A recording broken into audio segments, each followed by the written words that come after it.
Hello everybody, welcome to my channel how to solve physics. आज हम अध्याय second सरल रेखा में गति के लिए ग्राफ से रिलेटेड टॉपिक स्टार्ट कर रहे हैं। ये थर्ड लेक्चर है। इससे पहले हमने 2 लेक्चर्स डिस्कस किए थे। आज जो टॉपिक कवर करने वाले हैं उसमें हम पहले कॉन्सेंट्रेट करेंगे स्थिति समय वक्र, फिर वेग समय वक्र, त्वरण समय वक्र, कैसे पढ़ते हैं इन ग्राफों को, इनसे रिलेटेड क्वेश्चंस कैसे करते हैं उन्हें देखेंगे।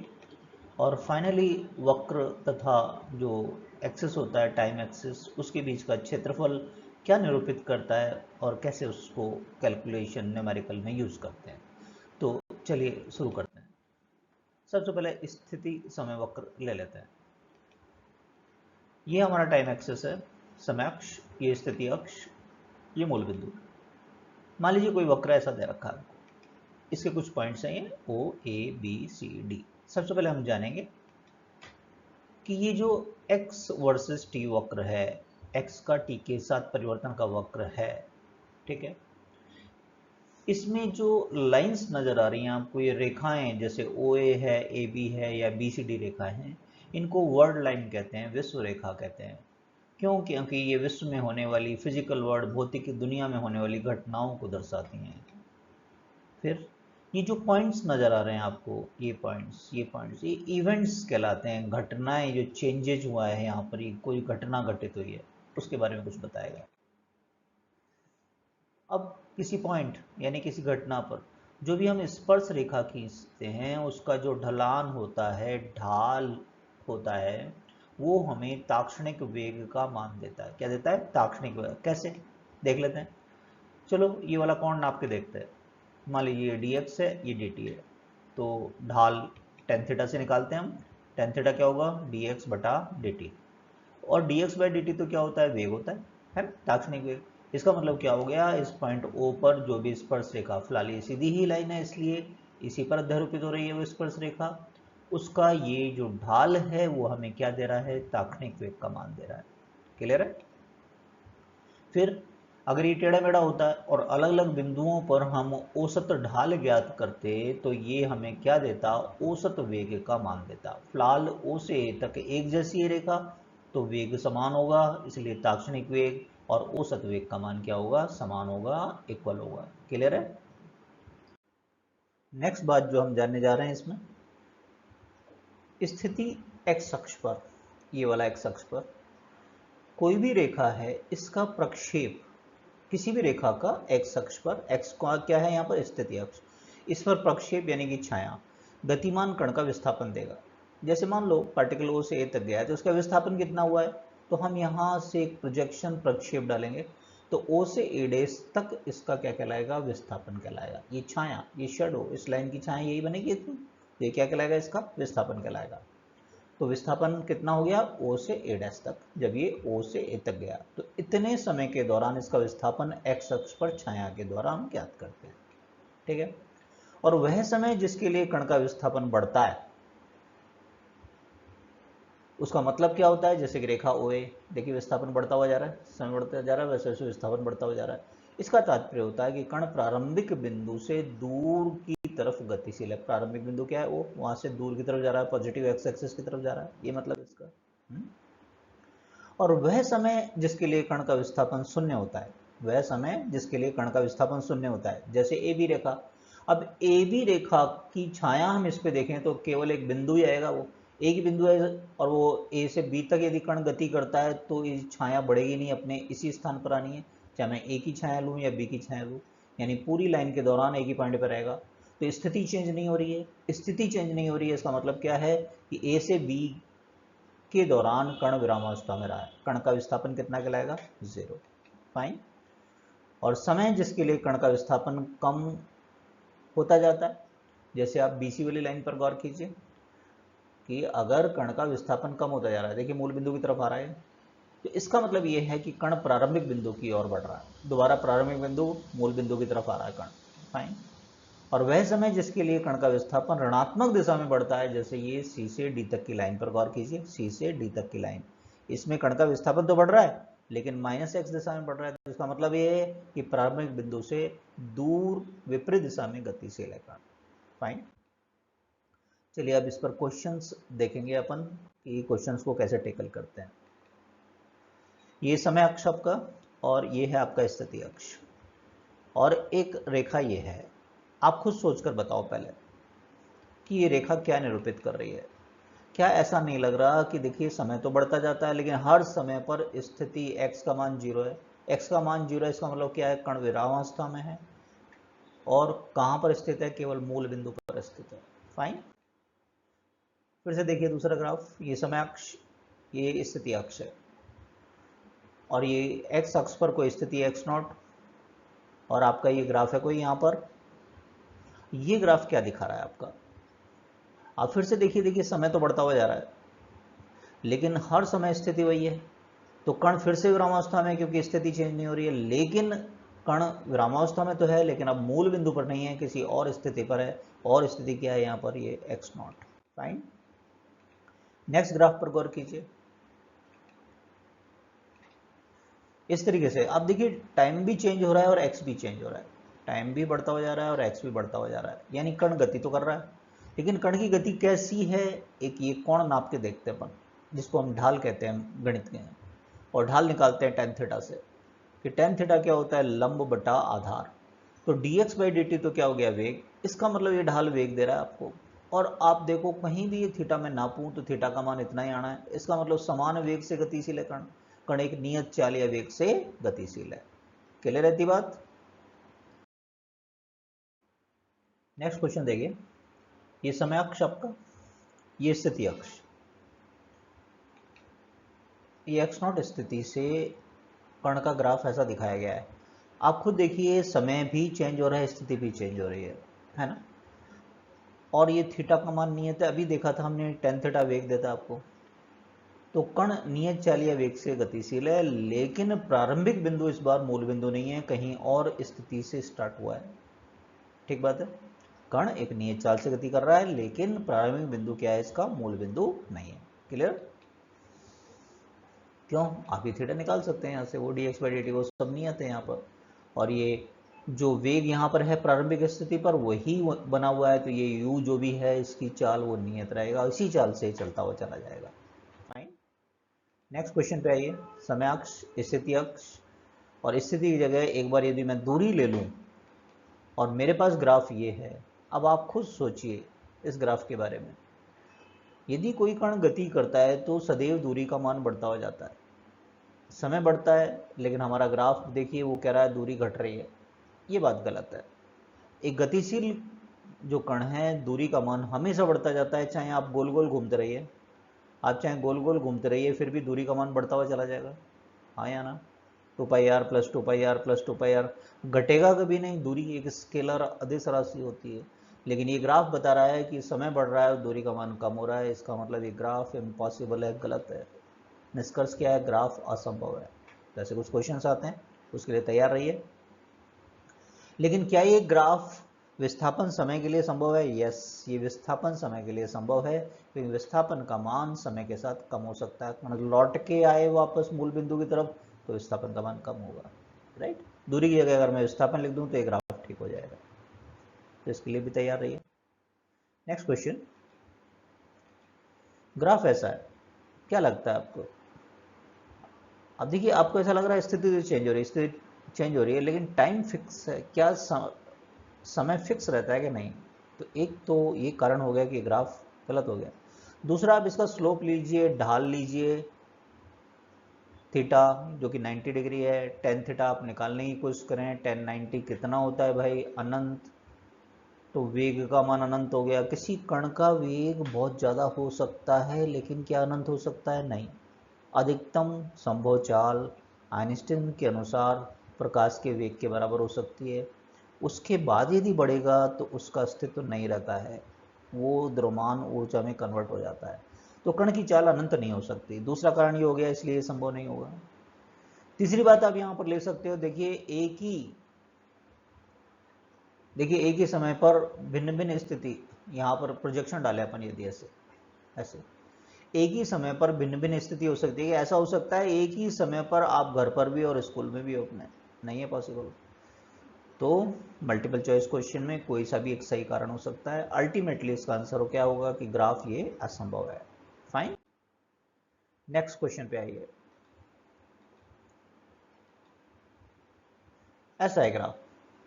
अब देखिए पहले समय बढ़ रहा है और फिर समय कम हो रहा है। क्या समय पीछे जाता है क्या? नहीं। अब ये देखिए, ये कोई T1 स्थिति है, फिर ये समय पीछे की तरफ आ गया। क्या ऐसा पॉसिबल होता है? नहीं होता है। तो समय कभी वापस नहीं आता है, लौट के कहते हैं ना, गुजरा हुआ समय वापस नहीं आता है। हाँ, तो दोबारा से ये ग्राफ आपका क्या होगा? असंभव है ना। इसको भी अभी एक पिछले कारण की तरह से देख सकते हैं आप। एक एक ऐसा वर्टिकल लाइन बनाइए, ऐसे ऊर्ध्वाधर रेखा बनाइए जो इन दोनों ग्राफों को काटे एक ही समय पर। तो समय तो फिक्स हो गया, स्थिति दो दो हो जाएगी, तो ये पॉसिबल नहीं है। कण एक ही समय पर दो दो स्थितियों पर नहीं हो सकता, दो दो जगह पर नहीं हो सकता है। तो ये ग्राफ फिर से इम्पॉसिबल होगा। आंसर होगा आपका ग्राफ असंभव है। क्लियर है? Next question. ग्राफ इस तरीके का है। आप देखिए समय चेंज हो रहा है, एक्स भी चेंज हो रहा है, गति तो हो रही है यहाँ पर। अब गति हो रही है, क्या हर जगह थीटा समान है क्या यहाँ पर? नहीं। तो थीटा चेंज हो रहा है तो वेग चेंज हो रहा है। तो वेग किस प्रकार से चेंज हो रहा है, उसके लिए क्या कीजिए, दो पॉइंट ले लीजिए और वहाँ ढाल खींचिए इसका। एक पॉइंट यहाँ ले लिया, यहाँ थीटा बनाया अपन ने। एक दूसरा पॉइंट ले लीजिए, यहाँ पर थीटा बनाइए। फिर देखिए आप कौन सा थीटा ज़्यादा है। यहाँ पर ऑफ कोर्स इस टाइम पर थीटा इस टाइम की तुलना में थीटा टू ज़्यादा है। तो हम कह सकते हैं tan theta two tan theta one से ज़्यादा है। क्लियर है वाली बात? और टेन थीटा इस ग्राफ में क्या देता है? वेग। यानी कि यहाँ वेग ज़्यादा है इसकी तुलना में, अर्थात समय के साथ वेग या चाल बढ़ रही है। कण की चाल का बढ़ना क्या त्वरित गति कहलाती है? यस, तो कण त्वरित गति कर रहा है। क्लियर है? नेक्स्ट, मान लीजिए ग्राफ आपका कुछ ऐसा है, इस तरीके का ये बनाया हमने। फिर से आप देखिए समय के साथ स्थिति चेंज हो रही है, लेकिन हर जगह कोण बराबर नहीं है। कोण बराबर नहीं है तो चाल बराबर नहीं है। तो चाल बढ़ रही है घट रही है, वो कैसे ज्ञात करेंगे? दो बिंदु लीजिए, स्पर्श रेखा खींचिए, कोण नापिए। एक और इसके बाद में ले लीजिए कहीं पर, यहाँ बना देते हैं, चलिए। ठीक है। ये थीटा वन, ये थीटा टू। अब देखो इनमें संबंध। इस बार देखिए, इस समय समय बढ़ा और बाद में थीटा का मान कम हो गया। थीटा का मान कम हो गया तो tan theta two tan theta one के कंपेयर में छोटा हो गया। इसका मतलब चाल का मान घट रहा है। कण की चाल का घटना, ब्रेक लगा रहे हैं किसी गाड़ी में, क्या कहलाती है? मंदित गति। तो कण कैसा कर रहा है, कैसी गति कर रहा है? मंदित गति। क्लियर? चलो, अभी स्थिति समय वक्र के बारे में जाना। अब वेग समय वक्र के बारे में जानते हैं कि वेग समय वक्र हमें क्या दर्शाते हैं, क्या देते हैं। ये समय अक्ष बनाया हमने, ये वेग अक्ष बनाया। मान लीजिए एक ऐसी क्षैतिज रेखा हमारे पास है, ठीक है, ए बी। सबसे पहले ग्राफ पर ए बिंदु को देखिए, ये वेग अक्ष है। इस बार ध्यान दीजिएगा, स्थिति नहीं है। ईसल रेखा थोड़ा दूर से स्टार्ट हो रही है वेग अक्ष पर। इसका मतलब कण का t बराबर 0 पर कुछ ना कुछ यहाँ पर वेग है। ये पॉइंट, इस पॉइंट पर कुछ ना कुछ वेग है, 0 नहीं है। तो बिंदु ए कण का प्रारंभिक वेग के बारे में बता रहा है। पहले तो कैसे पढ़ते हैं ग्राफ को। और ए बी, ये जो रेखा है, जो क्षैतिज रेखा है, जो समय अक्ष के समांतर है, वो बता रही है आपको, देखिए कि समय पर भी वेग उतना ही है। मान लीजिए 10 मीटर पर सेकंड है, समय बढ़ रहा है 10 मीटर पर सेकंड, 10 मीटर। इसका मतलब कण एक समान चाल या वेग से गतिशील है। तो ये एक समय अक्ष के समांतर रेखा क्या देती है? एक समान वेग या चाल के बारे में बताती है। फाइन। मान लीजिए ग्राफ आगे ऐसे हो रहा है। तो आप यहां देख सकते हो रेखा BC कण की एक समान त्वरित गति का प्रतिनिधित्व करती है। इसके ये क्या बता रहा है? कण के त्वरण के बारे में बता रहा है। कैसे? अब ये देखिए, ये अब यहाँ मैं एक इसका कोण नापने की कोशिश करता हूँ।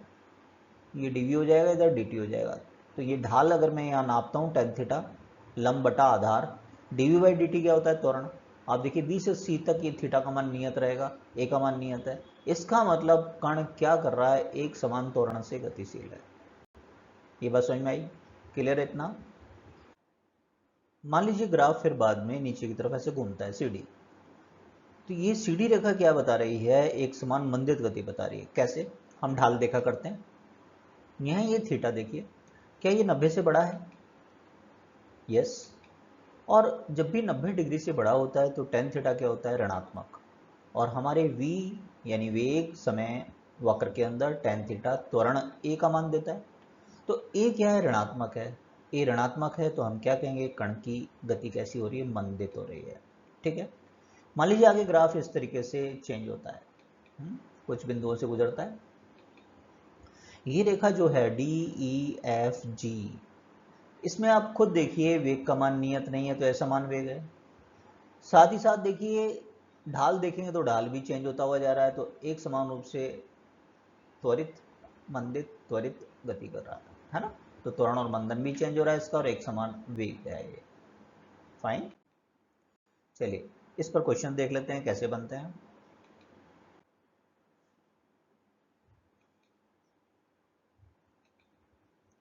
ये समय अक्ष है आपका, ये स्थिति अक्ष है, और ग्राफ आपका इस तरीके का है। आप देखिए हर समय पर वेग का मान 0 है। आपका वेग हर समय पर 0 है, इसका मतलब आप बैठे हुए हैं, चल नहीं रहे हैं। कण क्या है? विरामावस्था में है। ठीक बात है ना।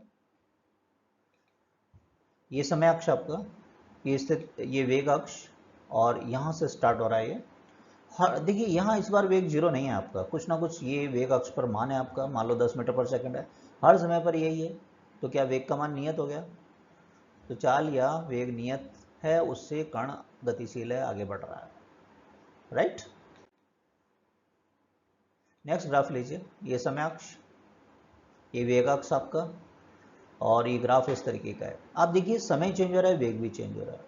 तो वेग चेंज हो रहा है तो कुछ त्वरण होगा, उसका मान ज्ञात करना है। तो हम ये ढाल ज्ञात करते हैं, ढाल मतलब टेन थीटा ज्ञात करते हैं। इधर ये डी वी और ये डी टी। टेन थीटा ज्ञात करें तो D V by D T. क्यों D V by D T? कैसे? लंब बटा आधार, लंब बटा आधार, ये ए कहलाएगा त्वरण। और हर जगह चाहे मैं यहाँ पर खींचूँ थीटा या यहाँ थीटा फाइंड करूँ, ये कांस्टेंट होगा। तो नियत त्वरण से गतिशील है ये, एक समान रूप से त्वरित गति है कण की। क्लियर? यस। नेक्स्ट पे आइए, ये समय अक्ष, ये वेग अक्ष, और ग्राफ कुछ ऐसा आपका है। अब थीटा नापिए, क्या ये 90 से बड़ा है? यस। और थीटा जब भी 90 से बड़ा होता है टेन थीटा क्या हो जाता है? ऋणात्मक। और इस वेग समय वक्र में टेन थीटा हमको त्वरण देता है, त्वरण का मान ऋणात्मक, इसका मतलब कण की गति कैसी? मंदित। कैसी गति? मंदित। क्लियर? तो कण का वेग या चाल कम हो रहा है तो हम क्या कहेंगे? कण मंदित गति कर रहा है, एक समान रूप से, क्योंकि थीटा का मान हर जगह पर कांस्टेंट होगा। नेक्स्ट क्वेश्चन पे आइए। समय अक्ष, वेग अक्ष, और ऐसी एक वर्टिकल लाइन है। क्या एक ही समय पर बहुत सारे वेग हो सकते हैं क्या? नहीं। एक ही इंस्टेंट पर, एक ही क्षण पर, मैं कहूँ ठीक दोपहर के 12 बजे आपकी चाल 30 किलोमीटर पर आवर भी है तथा 100 किलोमीटर पर आवर भी है, क्या ये संभव है? नहीं। तो ये ग्राफ संभव नहीं होगा। दूसरा, आप ढाल देखें इसका तो वो 90 डिग्री आ जाना है, और 1090 अनंत होता है, तो इसका त्वरण अनंत हो गया। किसी का त्वरण ज़्यादा हो सकता है लेकिन अनंत नहीं। अनंत का मतलब असंभव होता है वैसे भी, है ना। तो आप क्या कहेंगे? देखिए ये असंभव है।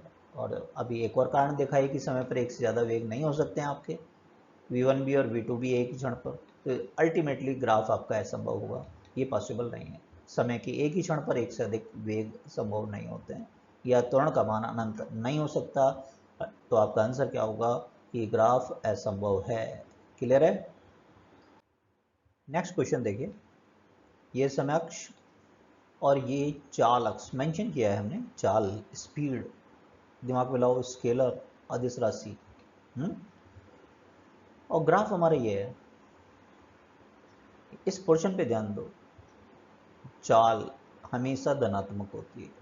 वेग का मैग्नीट्यूड, वेग का परिमाण, परिमाण हमेशा धनात्मक होता है, कभी ऋणात्मक होता है कि नहीं। तो ये ग्राफ का ये वाला पोर्शन क्या दिखा रहा है? कि इसकी नेगेटिव चाल है, वो नहीं हो सकती है। इसका मतलब ये ग्राफ पॉसिबल नहीं है। क्लियर है वाली बात? चलिए अब लेते हैं त्वरण समय ग्राफ को कैसे पढ़ते हैं, उसकी व्याख्या कैसे करते हैं। मान लीजिए समय अक्ष है हमारे पास और ये हमारा त्वरण अक्ष है और ग्राफ ये है एक सिंपल लाइन। आप देखिए 0 0 0, ए का मान तो 0 ही है ना इस लाइन के ऊपर। हाँ ठीक है, समय बढ़ रहा है। तो रेखा ओ ए कण के शून्य त्वरण को निरूपित करती है। आप रुके हुए अभी, आपका तो कण विरामावस्था में आपका वेग भी 0 है, त्वरण भी 0 है। यहाँ दो पॉसिबिलिटी आती है, या तो आप स्थिर हैं या तो विरामावस्था में, या एक वेग से गतिशील होंगे तो आपका त्वरण शून्य संभव है। कोई एक नियत वेग से जाता है तो अभी वेग में परिवर्तन नहीं हो रहा है, तो परिवर्तन की दर क्या कहलाएगी? 0। तो त्वरण यदि शून्य है, आपका शून्य त्वरण है, तो दो पॉसिबिलिटी होगी, कण या तो विरामावस्था में होगा या एक समान वेग से गतिशील होगा। राइट।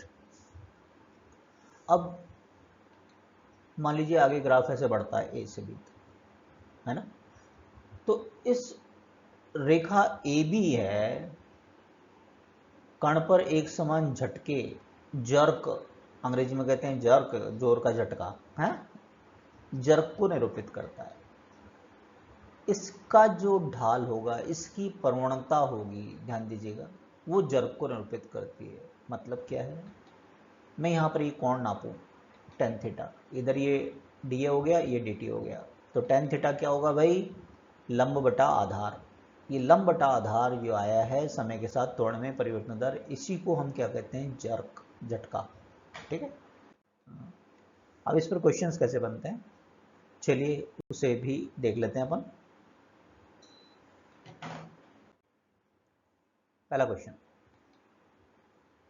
ये समय अक्ष, ये त्वरण अक्ष, और ये एक सीधी लाइन है। आप खुद सोच के बताओ पहले। अभी थोड़ी देर पहले भी हमने डिस्कस किया, समय के हर क्षण पर त्वरण का मान कितना है? 0। तो कण शून्य त्वरण से गतिशील है, और इसमें दो पॉसिबिलिटी होती है, या तो कण विरामावस्था में है या कण एक समान वेग से आगे बढ़ रहा है। ठीक बात है। नेक्स्ट, मान लीजिए ऐसा है, अब आप देखिए त्वरण अक्ष पर कुछ ना कुछ मान है t बराबर 0 पर ही, मान लीजिए 2 मीटर प्रति सेकंड स्क्वायर, 2 मीटर प्रति सेकंड, तो बस उतना ही मेंटेन है। तो क्या एक समान त्वरण हो गया क्या? कण एक नियत त्वरण के साथ गतिशील है, यस और नो? अब कई बार क्वेश्चंस आते हैं कि वक्र दे दिया और समय अक्ष के बीच का क्षेत्रफल क्या निरूपित करता है, तो उसके बारे में चर्चा करते हैं। ये वेग अक्ष, ये समय अक्ष, और हमारे पास ग्राफ कुछ ऐसा है मान लीजिए। ठीक है। ये जो ग्राफ और समय अक्ष के बीच का क्षेत्रफल है, ये दो चीजें देगा, या तो विस्थापन देगा या दूरी। कैसे? इस बात को हम सिद्ध करते हैं, प्रूव करते हैं इस बात को। कण का वेग क्या होता है? dx by dt। तो क्या हम ऐसा लिख सकते हैं dx बराबर v dt, है ना। दोनों ओर समाकलन कर लें, t1 स्थिति है x1, t2 पर स्थिति है x2, तो ये लिमिट्स लगा दी, सीमाएं जिसे कहते हैं हम। dx का समाकलन करेंगे तो x आएगा, लिमिट्स रख दें, उच्च सीमा माइनस निम्न सीमा। ठीक है। स्थिति में परिवर्तन, वो s विस्थापन हो गया आपका। अब ये अगर ध्यान दीजिए, दिशा चेंज नहीं हो रही है, एक सरल रेखा में कोई गति कर रहा है, तो विस्थापन और दूरी तो बराबर होती है उस केस में। अगर ये ग्राफ नीचे नहीं आता, एक ही दिशा में जाता, तो हम ये कहते हैं कि वो उसकी दिशा चेंज नहीं हो रही, सीधे सीधा ही चल रहा है वो। तो देखने वाली बात यहाँ पर यह है कि s आपको विस्थापन या दूरी देगा। कैसे कैलकुलेट करोगे इसको? सबसे पहले ये क्या सिद्ध किया अपन ने कि विस्थापन या दूरी का मान किसके बराबर होता है? वेग समय ग्राफ, और जिसके साथ भी वे dt आ जाता है, समय अक्ष के बीच में घेरा गया क्षेत्रफल। ये क्षेत्रफल जो घिर जाएगा, ये तो त्रिभुज बन रहा है, तो विस्थापन या दूरी देगा हमें। यदि मेरे को विस्थापन चाहिए, विस्थापन कैसा होता है? सदिश राशि, दिशाओं का ध्यान रखेंगे। ये क्षेत्रफल a1 है मान लो, ये a2 है आपका क्षेत्रफल, तो ये तो प्लस में और ये क्या कहलाएगा आपका? माइनस में, तो हम क्या कहेंगे? a1 minus a2। लेकिन यदि दूरी चाहिए, तो दूरी में, दूरी क्या होती है हमारी? एक अदिश राशि होती है, उसको दिशा से कोई मतलब नहीं है, चाहे आप घूमते रहो एक ही स्थान पे जुड़ती हुई चली जाएगी। तो हम क्या करेंगे? a1 plus a2, a1 plus a2, तो ये हमें दूरी का मान दे देगा। क्लियर रहती बात? चलिए अब त्वरण समय वक्र और समय अक्ष के बीच के क्षेत्रफल के बारे में समझते हैं। मान लीजिए ये समय अक्ष है और ये त्वरण अक्ष है और एक ग्राफ कुछ ऐसा दे रखा है हमें, ठीक है। ये कुछ पॉइंट्स है ए और बी की लिमिट्स हमने यहाँ बताई है, ये दो क्षेत्रफल बना रहे हैं। सबसे पहले त्वरण समय ग्राफ और समय अक्ष के बीच का घेरा गया ये टोटल ये क्षेत्रफल है, वेगमी परिवर्तन का मान देता है। कैसे समझो, त्वरण क्या होता है, dv बाई dt, dv बटा dt होता है। क्या dv को हम ऐसा लिख सकते हैं a dt? यस लिख सकते हैं। दोनों और लिमिट्स लगा दें कि t1 पर मान लीजिए वेग v1 है, t2 पर मान लीजिए वेग v2 है। तो dv का समाकलन तो v हुआ, लिमिट्स लगाएंगे तो v2 माइनस v1, ये क्या आ गया, वेग में परिवर्तन डेल्टा v। तो डेल्टा v हमको दे रहा है त्वरण समय वक्र तथा जिसके साथ भी d लग जाता है dt हो जाता है, वो अक्ष के बीच का घेरा गया क्षेत्रफल, उसके बीच का क्षेत्रफल क्या देता है, वेग में परिवर्तन।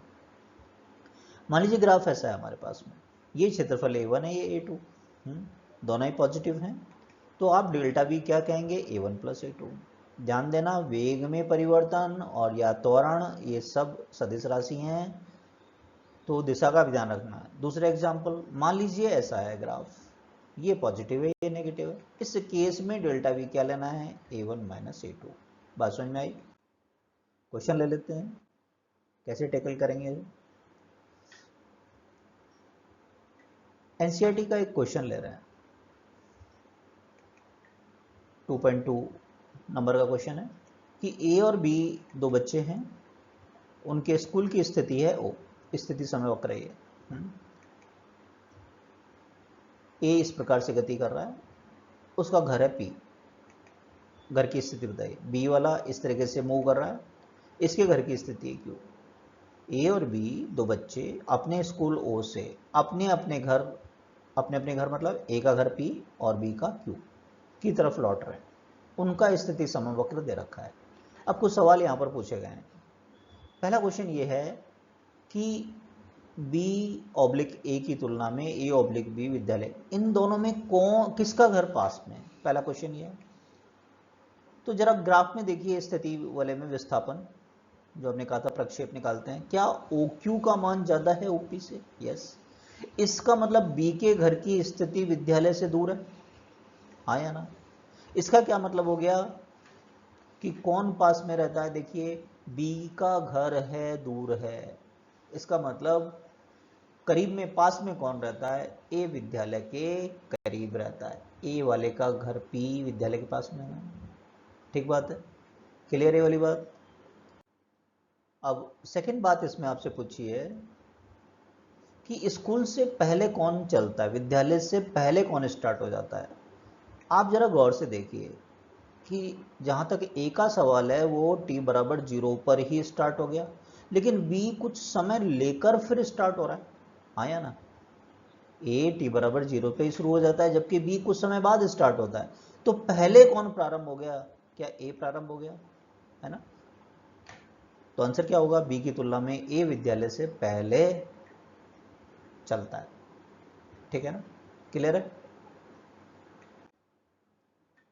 नेक्स्ट बात जो पूछी गई है आपसे, तेज कौन चलता है। अब वो तेज का मतलब आपको चाल या वेग चाहिए। एक्सटी वक्र में ढाल ज्ञात करते हैं अपन। कोण देखिए जरा इसमें कि कौन कौन किसका कोण ज़्यादा है किसका कम है। ए वाले का ढलान ये, बी वाले का ढलान करेंगे θ2, है ना। तो क्या θ2 ज़्यादा है क्या θ1 से, यस। इसका मतलब tan θ2 ज़्यादा है tan θ1 से, इसका मतलब v2 का मान v1 से ज़्यादा है, यानी कि b तेज चल रहा है, b का वेग ज़्यादा है ना, a की तुलना में b तेज चलता है। क्लियर है ये वाली बात। क्वेश्चन का नेक्स्ट पार्ट है कि a और b एक ही समय पर घर पहुंचते हैं या अलग अलग समय पर। ग्राफ को ध्यान से देखिए, ये b वाला घर पहुंच रहा है इस समय पर, a वाला, तो ये तो एक ही समय पर पहुंच रहे हैं, घर पहुंचने का समय बराबर है t a का और b का, है ना। तो इसका मतलब हमारा आंसर क्या होगा, ए और बी एक ही समय पर घर पहुंचेंगे। लास्ट पार्ट इस क्वेश्चन का कि जब ये गति करते हैं तो सड़क पर एक दूसरे को कितनी बार क्रॉस करते हैं, कितनी बार पार करते हैं। देखिए इसका दोनों रेखाओं का इंटरसेक्शन कटान बिंदु केवल एक ही तो है, बस इस बिंदु के अलावा किसी बिंदु पर नहीं कटे हैं। तो हम क्या कहेंगे, ए सड़क पर बी को केवल एक बार पार करता है, एक बार क्रॉस करता है, फिर अपने अपने रास्ते चले जाते हैं, है ना। ये एक कॉमन पॉइंट होगा जहां मिले हैं दोनों जने। Fine, okay. चलिए नेक्स्ट क्वेश्चन लेते हैं। एक समान त्वरित गति के गतिमान कण के लिए दूसरा समीकरण व्युत्पन्न के। दूसरा समीकरण कौन सा था, s बराबर U T plus half T square. ये हमने एनसीईआरटी के बीच में से क्वेश्चन लिया है और आपको मदद लेनी है वेग समय वक्र की, ठीक है। सेकंड इक्वेशन है ना, s बराबर U T plus half A T square. तो इस समीकरण का व्युत्पन्न करना है और ग्राफ की मदद लेनी है, ठीक है। तो मान लीजिए एक कण है, एक समान त्वरण a के साथ गतिशील हो रहा है जिसका प्रारंभिक वेग u है। दिमाग में रखो समीकरण, s बराबर U T plus 1/2 A T square. तो u क्या होता है, प्रारंभिक वेग, a क्या है, त्वरण। t समय के बाद में विस्थापन हो जाता है s और मान लीजिए वेग हो गया है बढ़कर v। ये समय अक्ष, ये वेग, और यहाँ ये प्रारंभिक वेग है, यहाँ से स्टार्ट होता है, ठीक है। ग्राफ दे रखा है, एनसीईआरटी रेफर कीजिएगा। ओके, अब याद करो, वेग समय वक्र और समय अक्ष के मध्य घेरा गया क्षेत्रफल क्या दे रहा था, विस्थापन दे रहा था, है ना। तो ये जो रेड रंग की लाइन मैंने बनाई है, सरल रेखा बनाई है, ये जो क्षेत्रफल घेर रहा है ये हमको क्या देगा, विस्थापन देगा। विस्थापन को x कह दूं यदि मैं या s कह दूं, तो विस्थापन का मान किसके बराबर होगा, कितना क्षेत्रफल घेर रहा है, ये त्रिभुज एबीसी और आयत, आयत कौन सा है, ओ ए सी डी, इस क्षेत्रफल के बराबर होगा, है ना। अगर ये यहां से यहां तक v है और ये u है तो ये बचा हुआ b से c तक क्या हो जाएगा, v माइनस यू, ठीक है। त्रिभुज का क्षेत्रफल निकालेंगे ना, 1/2 आधार इंटू ऊंचाई के लिए, उसके लिए ऊंचाई निकाली हमने। तो त्रिभुज का क्षेत्रफल 1/2 है ना, आधार तो ये t हो जाएगा, इंटू ऊंचाई क्या है, v माइनस यू। और आयत का क्या होता है, लंबाई इंटू चौड़ाई, है ना। एक ये लंबाई t है आपका, चौड़ाई किसके बराबर है, u के, तो इसके बराबर हो गया।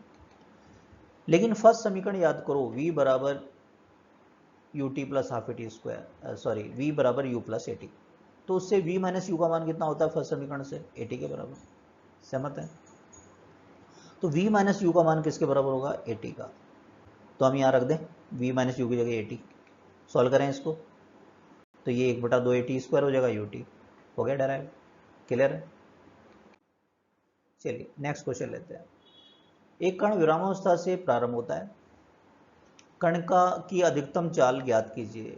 जेई में कभी ये क्वेश्चन पूछा गया था, ग्राफ दे रखा है क्वेश्चन में, ये समय अक्ष है, ये आपका त्वरण अक्ष है, मीटर प्रति सेकंड स्क्वायर में, ग्राफ ये दे रखा है। ए का अधिकतम मान 10 और टी का अधिकतम मान दे रखा है 11, ठीक है। त्वरण का मान निरंतर कम होता हो जा रहा है ना। ओके, तो 40 की कम होती हुई चली जाएगा। अब हमें पता है एटी वक्र और समय अक्ष के मध्य घेरा गया क्षेत्रफल क्या देता है, वेग में परिवर्तन। वो त्रिभुज के क्षेत्रफल के बराबर होगा, है ना, त्रिभुज ही बन रहा है यहाँ। तो वेग में परिवर्तन मतलब अधिकतम माइनस मिनिमम। हमको दे रखा है कण कहाँ से स्टार्ट हो रहा है, विरामावस्था से, तो न्यूनतम वेग कितना हुआ इसका, 0, ठीक है। त्रिभुज का क्षेत्रफल क्या होता है, 1/2 आधार, आधार कितना है 11 इंटू ऊंचाई, ऊंचाई कितनी है 10, तो कितना आ गया 55 मीटर प्रति सेकेंड। क्लियर रहती बात। नेक्स्ट टर्न पर हम स्टार्ट करेंगे अध्याय 3, समतल में गति। कौन सा है अध्याय, कौन सा है, समतल में गति। इसमें फर्स्ट लेक्चर लेंगे सदिश से रिलेटेड, उसमें कौन कौन से टॉपिक्स कवर करेंगे, जस्ट आउटलाइंस देख लें। सबसे पहले हम जानेंगे अदिश और सदिश क्या होते हैं, फिर सदिश की प्रॉपर्टीज क्या होती है, फिर सदिशों को कैसे जोड़ते हैं, घटाते हैं, और सदिशों का वियोजन कैसे करते हैं। तो डिटेल में देखेंगे, न्यूमेरिकल्स देखेंगे कैसे टैकल करते हैं। तो सब्सक्राइब कीजिए जिन्होंने नहीं किया है, बेल आइकन को प्रेस कर दीजिए जिससे इसका नोटिफिकेशन आपको मिल जाए, शेयर कीजिए अपने दोस्तों के साथ। तो मिलते हैं नेक्स्ट लेक्चर में। Thank you for watching.